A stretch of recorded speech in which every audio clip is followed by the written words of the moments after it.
Après avoir relevé le défi lancé par le roi Pélias, la nouvelle que Jason voulait rassembler des volontaires pour participer à la plus grande aventure dont le peuple grec ait jamais entendu parler s'est répandue dans toute la Grèce. Jason était béni par les dieux. Athéna, déesse de la sagesse, inspira au charpentier Argus, fils de Poséidon, la construction d'un navire étonnant, comme il n'en avait jamais existé auparavant. Le bois du navire ne pourrissait jamais dans l'eau et c'était le seul bateau au monde à naviguer en haute mer. Auparavant, les marins n'osaient pas s'éloigner de la terre ferme. Le navire était sculpté dans un tronc de chêne sacré, provenant directement de l'oracle de Dodone, une magnifique sculpture de la déesse Héra. Ce magnifique ornement était fixé à la proue du navire. Outre les effets protecteurs traditionnels du symbole, la déesse Héra pouvait communiquer directement avec les membres de l'équipage par son intermédiaire. De nombreux héros grecs souhaitaient participer à la quête de la toison d'or.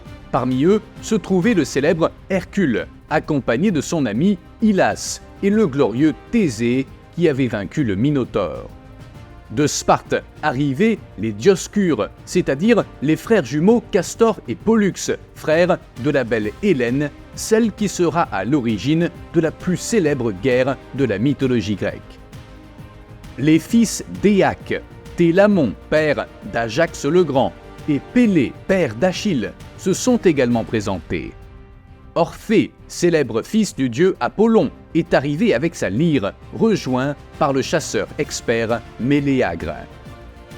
De nombreux autres héros venus de toute la Grèce ont continué à se présenter, même les fils ailés de Borée. Le roi Pélias craignait que le superbe équipage permette à Jason d'accomplir sa tâche. Le charpentier Argus présenta au héros son chef-d'œuvre, un magnifique vaisseau sans égal.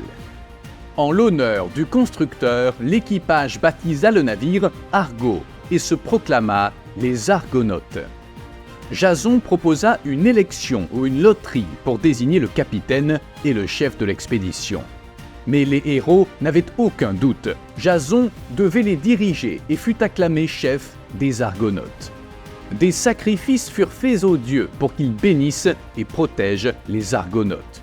Plus de 50 héros se lancèrent dans l'inconnu. L'aventure de Jason et des Argonautes venait de commencer.